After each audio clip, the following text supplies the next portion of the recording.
कहानी की शुरुआत एक रहस्यमयी द्वीप से होती है जो एक भयंकर तूफान के बीच छिपा हुआ था। अचानक कई आर्मी हेलीकॉप्टर बादलों को चीरते हुए इस अनजान द्वीप पर पहुंच जाते हैं।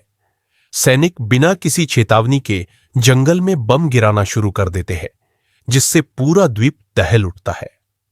इन धमाकों से जंगल के जानवर डरकर इधर उधर भागने लगते हैं, लेकिन असली खतरा अभी सामने नहीं आया था। अचानक एक विशाल पेड़ हवा में उड़ता हुआ हेलीकॉप्टर से जा टकराता है और 2 सैनिकों की मौत हो जाती है। इसके बाद सैनिकों पर एक अनजान विशाल जीव हमला कर देता है और उन्हें एक बहुत बड़ी आंख दिखाई देती है।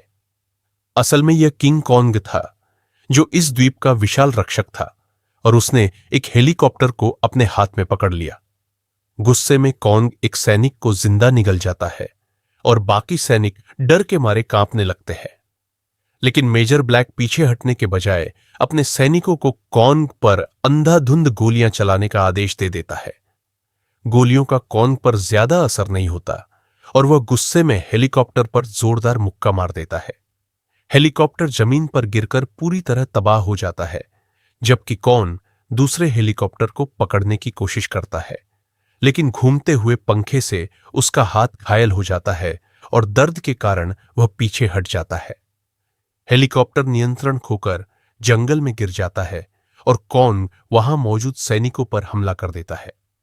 मेजर ब्लैक कॉन्ग को खत्म करने के लिए सभी हेलीकॉप्टरों को एक साथ उस पर हमला करने का आदेश देता है। कॉन्ग एक जबरदस्त छलांग लगाकर मेजर के हेलीकॉप्टर को दूसरे हेलीकॉप्टर से टकरा देता है।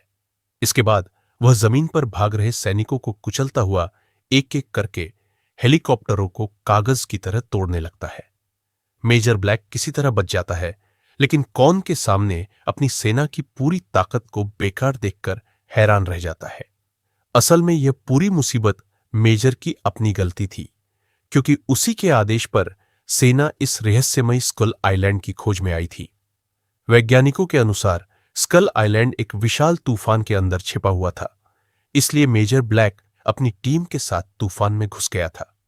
हेलीकॉप्टरों के तूफान में प्रवेश करते ही उनके सभी उपकरण काम करना बंद कर देते हैं और चारों ओर घना अंधेरा छा जाता है।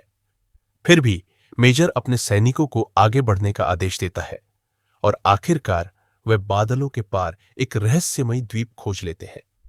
द्वीप बेहद सुंदर था, लेकिन वहां मौजूद खतरों से अनजान सैनिकों ने बम गिराकर किंग कॉन्ग को जगा दिया। कॉन्ग के हमले के बाद सारे हेलीकॉप्टर नष्ट हो जाते हैं और सैनिक अलग अलग समूहों में बिखर जाते हैं। एक समूह को एक विशाल जलीय भैंस दिखाई देती है, लेकिन वह हमला करने के बजाय शांतिपूर्वक वहां से चली जाती है। आगे उन्हें पत्थरों की दीवारों पर बनी अजीब चित्रकारी दिखाई देती है और अचानक एक छिपी हुई जनजाति उनके सामने आ जाती है। जनजाति के लोग भाले लेकर उन्हें घेर लेते हैं, लेकिन तभी एक बूढ़ा आदमी आकर हिंदी में उनसे बात करता है। वह बताता है कि वह और एक जापानी पायलट 28 साल पहले विमान हादसे के बाद इसी द्वीप पर फंस गए थे। बूढ़ा आदमी टीम को जनजाति की बस्ती में ले जाता है, जहां पानी के ऊपर बना एक विशाल पुल उनका रास्ता रोक रहा था। जनजाति के पवित्र स्थान पर पत्थरों के खंभों में उकेरी गई कहानियों से कॉन्ग का असली रहस्य सामने आता है। किंग कॉन्ग इस द्वीप का देवता नहीं, बल्कि उसका रक्षक था, जो वर्षों से इंसानों और जानवरों को खतरनाक राक्षसों से बचा रहा था। उसकी सबसे बड़ी जिम्मेदारी जमीन के नीचे रहने वाली विशाल कंकाल छिपकलियों पर नजर रखना था, लेकिन सेना की बमबारी से जमीन के नीचे सो रही ये खूंखार छिपकलियां जागने लगी थी। इसी दौरान कैप्टन मार्वल एक घायल विशाल भैंस को हेलीकॉप्टर के नीचे दबा हुआ देखती है। वह भैंस को बचाने की कोशिश करती है, लेकिन हेलीकॉप्टर इतना भारी था कि वह उसे हिला भी नहीं पाती। तभी किंग कॉन्ग वहां पहुंचता है और बिना किसी मेहनत के उस भारी हेलीकॉप्टर को उठा लेता है। लेकिन तभी एक विशाल मकड़ी हमला कर देती है और सैनिकों को समझ आता है कि इस द्वीप पर हर छोटी चीज भी जानलेवा हो सकती है। विशाल मकड़ी अपनी लंबी जीभ से एक सैनिक को पकड़ लेती है और उसे हवा में खींचने लगती है। सैनिक किसी तरह चाकू से उसकी जीभ काटकर खुद को छुड़ा लेता है और बाकी सैनिक मकड़ी पर गोलियां बरसाने लगते हैं। कई गोलियां लगने के बाद भी मकड़ी पूरी तरह नहीं मरती, इसलिए मेजर ब्लैक उसे आखिरी गोली मारकर खत्म कर देता है। दूसरी ओर एक घायल सैनिक नदी के किनारे कॉर्न को देखता है, लेकिन कॉर्न उस इंसान पर हमला नहीं करता। कॉर्न खुद घायल था और पानी पीते समय एक विशाल ऑक्टोपस उस पर हमला कर देता है। कॉर्न अपनी ताकत से ऑक्टोपस को मार देता है और उसके एक हाथ को कच्चा ही खा जाता है। बाद में एक सैनिक को सूखी लकड़ी जैसा दिखने वाला एक विशाल टिड्डा दिखाई देता है, जो गोलियां चलने पर पेड़ के अंदर छिप जाता है। मेजर ब्लैक अपनी टीम के साथ आगे बढ़ते हुए कॉर्न के विशाल पैरों के निशानों का पीछा करता रहता है। आखिरकार वे एक ऐसी घाटी तक पहुंचते हैं जहां चारों ओर विशाल जानवरों के कंकाल पड़े थे और एक भयानक खतरा उनका इंतजार कर रहा था। दाढ़ी वाला आदमी बताता है कि घाटी में पड़े कंकाल किंग कॉर्न के माता पिता के थे, जिन्हें एक विशाल कंकाल छिपकली ने मार डाला था। वह सबको चेतावनी देता है कि अगर वह विशाल राक्षस जाग गया तो द्वीप पर मौजूद किसी भी इंसान का बचना मुश्किल होगा। लेकिन मेजर ब्लैक अपने लापता सैनिक को ढूंढने के जुनून में चेतावनी को नजरअंदाज करके घाटी के अंदर चला जाता है। घनी धुंध के बीच अचानक एक विशाल कंकाल छिपकली दिखाई देती है और एक सैनिक को निगल जाती है। सैनिक उस पर गोलियां और मशीन गन चलाते हैं, लेकिन वह बेहद ताकतवर होने के कारण लगातार हमला करती रहती है।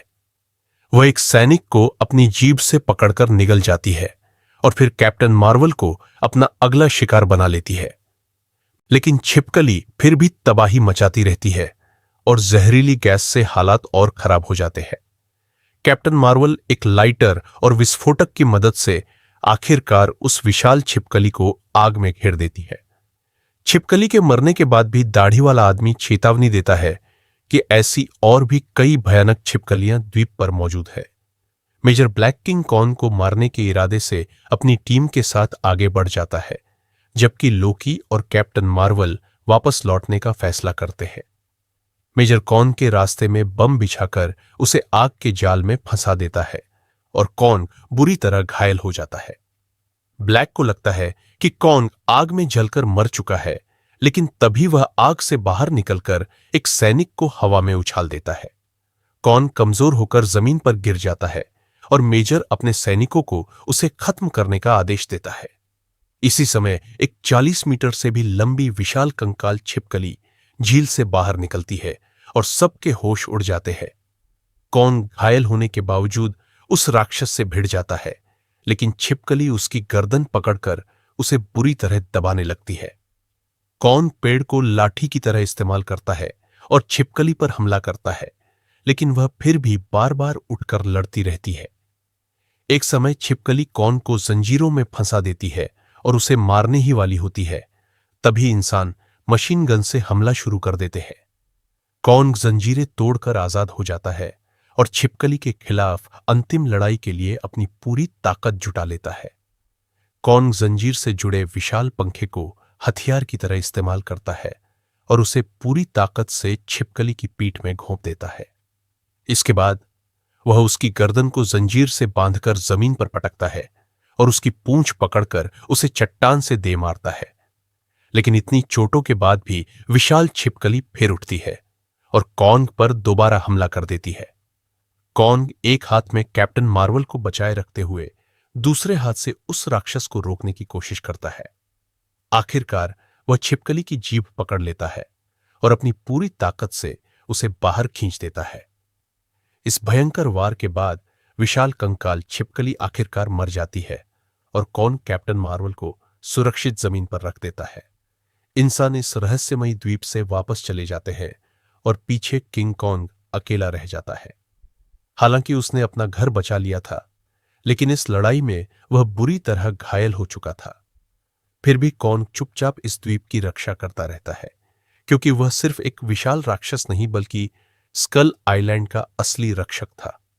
अगर आपको यह वीडियो पसंद आई हो तो हमारे चैनल मूवियो हिंदी को लाइक और सब्सक्राइब जरूर करें और कमेंट करके बताएं कि आपको यह मूवी एक्सप्लेनेशन कैसी लगी।